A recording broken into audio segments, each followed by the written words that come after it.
Good morning, everyone. I would like to welcome my special guest on the breakfast show this morning on South Sydney, Mr. Daniel Delmage, the principal of Trinity Catholic College in Auburn. Good morning. Good morning, Nada. How are you? Good. How are you?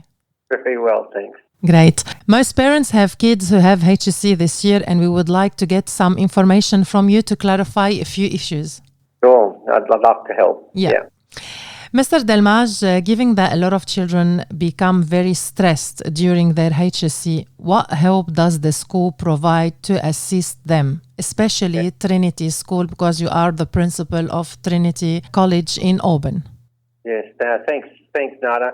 Look, I really, what we do here and what I really believe is important is actually good preparation for Year 12, and that starts all the way back in Year 10.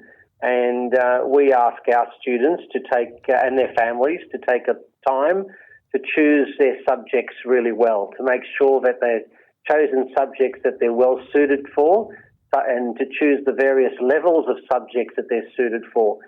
We find that when students have chosen really well, that they're able then to cope with their workload in Year 11 and 12. Most of our stress tends to come from students who are studying courses that they're not equipped to study for, and that causes them a great deal of stress. So that's the first thing, is good preparation. The second thing that we also offer is what we call good pastoral care, and where our pastoral care groups, our teachers in charge of Year 12, for example, keep a very close eye on the students and how they're travelling. Each year group has a PC coordinator and an assistant PC coordinator, and these people work very closely with parents and teachers to keep a close eye on students. And we also provide counselling support for students who are actually struggling, and we do that in many ways. We support the kids themselves, but we also involve parents when it needs to happen, and we refer them to outside agencies, places like Headspace, their local doctor, private psychologist, and other government-funded programs to help them cope with the stress of the HSC. And the third thing we often say to our kids, and it's a mantra we often talk about, is to have a balanced lifestyle. That includes, eating well, sleeping, going to church, exercise, recreation, family time, sport, just having a very balanced life, and that it builds their study as part of that. We find that the stress for kids often comes when the lifestyle is out of balance. Usually they spend too much time studying or not enough time studying. Either way, that causes them a great deal of stress. And so those three things are managed well, I think kids cope really well. And most of our kids, by the way, cope really well. I think we often hear about a lot of the acute cases of kids under stress, but in most cases, most kids travel very well in Year 12 and actually are very successful. Yeah, that's good. Can you explain, Mr. Delmage, the difference between ATAR and non-ATAR students, especially what they do after the HSC? Yeah. Look, I think it's best to start with really what the credential is first, and that is that all students in Year 12 are studying for a credential called the Higher School Certificate. That's actually what they're actually trying to achieve. Yeah. And the requirements of the Higher School Certificate is quite strict, and if they meet those requirements, then NESA, the body that oversees the Higher School Certificate, awards a student a Higher School Certificate, and that's the credential. If they don't meet that requirement, they may end up not meeting all the requirements for a High School Certificate, therefore the certificate is withheld, but they do get what's called a Record of School Achievement, a ROSA, and they can go back and address anything that's short of that to achieve a High School Certificate. So firstly, I think it's important to understand that the credential is the High School Certificate, which is what we want the child to finish with. But there are different pathways to achieving that High School Certificate. What we call an ATAR pathway, an Australian Tertiary Admissions Rank, is essentially a ranking system that the universities use to offer students various courses after completing Year 12. Essentially, if you achieve an ATAR of 90, then you've beat about 90% of students in your age group who sat for the HSC. However, many universities are now using a range of measures to select students. They're not only using ATAR. From what our research is telling us that the ATAR is really only serving the needs of about 20-30% of students, because there are so many other ways you can access university pathways these days. Yeah, that's right. And so typically an ATAR pathway is for students who want to leave after Year 12 and go straight to university. There are other pathways. In our school at Trinity Catholic College, we also offer what's called a HSC Plus pathway, where students are studying subjects for the higher school certificate, but they're also accruing along the way some other certificates that they will get along with the higher school certificate. Typically, those certificates are in vocational subjects, and they require the students to complete work placements in the workplace, and they would achieve Certificate 2s in those subjects, and that could be hospitality, retail, business services, a whole range of vocational subjects. So they finish the high school certificate with a high school certificate credential, plus they also get these certificates on top of that. And these certificates then have credit when they want to go to TAFE. And rather than starting all over again at TAFE, the TAFE colleges will give them advanced standing on various courses to help them along in their pathway. The third thing that we offer is also what's called an applied pathway, where some of our students will actually combine school-based apprenticeships, where they combine external studies, some paid placement work, and that will lead them to the high school certificate, but also they're also started their apprenticeships whilst they're at school. So they might work one day in an industry and work the rest of the time at school. So it's a sort of a part-time Year 12 option. So all of these various pathways give a kid an opportunity post-school to either go to university, to go to TAFE, to go to a private provider, to go into further study and so forth, meeting the needs of the students. What kind of student can apply for the points scheme when enrolling into university? I'm assuming the point scheme you're talking about there is a bonus point system that the universities offer. Yeah. Look, many universities have schemes, and the award bonus points is often dependent on where they live and the level of income in their homes. It's important for young people to make contact with the different universities, as you'll find that it varies from university to university as to exactly how many credit points they will provide some students.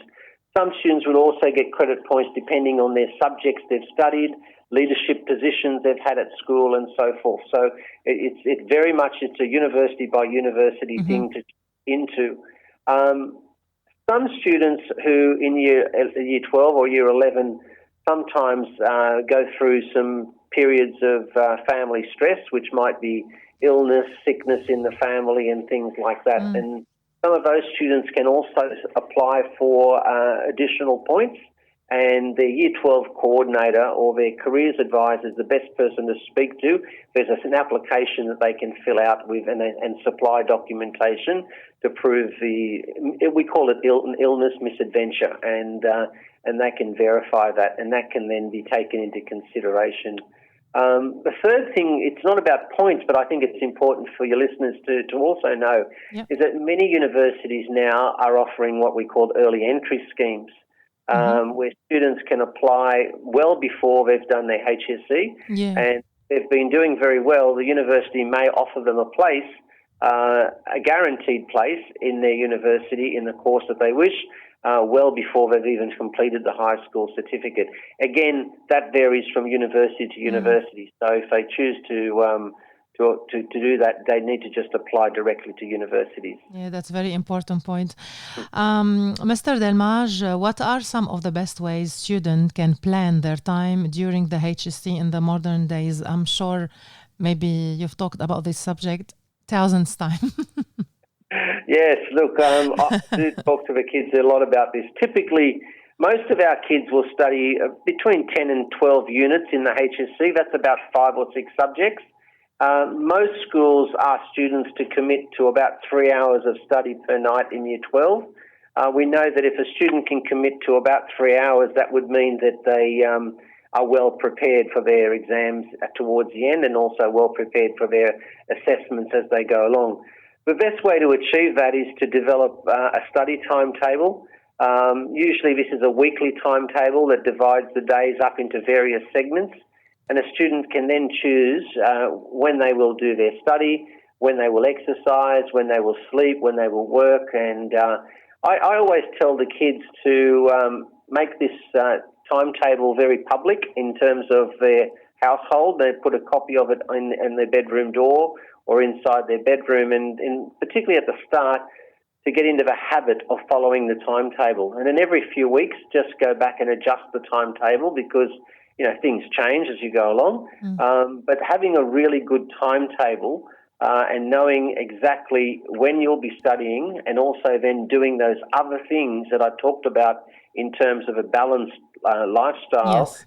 I think it goes a long way in helping kids reduce their stress and feel well prepared for the assessments that they have to do and also for the exam at the end. And if the kids that have been able to develop a timetable and stick to it, I've always found to be much more successful than those who haven't. Yeah, you are right, and many of them have very high ATAR too. Mr.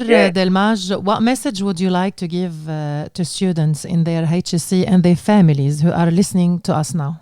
Yeah, look, firstly, I think we can get caught up in all the media hype and everything else about HSC, stress and everything else. The first thing I'd say is that students need to enjoy their last year at school. Having a balanced approach to the HSC will reduce their stress, will make the experience more enjoyable. This is the last year they're going to be with friends that they've been with for many years, and it's an important time to cultivate and keep those friendships strong that will sustain them when they leave school. So first and foremost, they've got to enjoy Year 12, and it's a very important part of coping with Year 12. The second thing I would say is that to remember that this is only one part of your future. While your school and yourself and your families are supporting you and they expect you to do the best you can, that's what they're expecting you to do the best you can, not to go beyond that. You need to be realistic around the expectations that you have for yourself and for your children. The third thing I would say, and I've mentioned it a few times already, is to be well organised and to be really consistent in that organisation. This will reduce your stress immensely and help kids to cope, particularly at pressure points, when assessments are due, when the trial HSCs to be done, when the exams are looming. These are high-pressure times, and kids who are well organised, have had a good study timetable, feel well-planned, their stress level goes right down. And so I couldn't stress that the most. And the last thing I'd say is, and I say this to my students here all the time, is to never underestimate the power of prayer. Having time to be with God and to nurture your relationship will give you enormous strength. And so I say to my kids, pray and pray often and ask God to be with you and to hold you and give you strength during these during the tough times. And again, our students respond to that brilliantly here at Trinity. Beautiful message at the end. Mr. Daniel Delmage, the principal of Trinity Catholic College Oban, thank you so much for being with us today, and thank you for providing all this information for everyone listening. No, it's my pleasure. Thank you for speaking with me. Thank you so much. Thank you.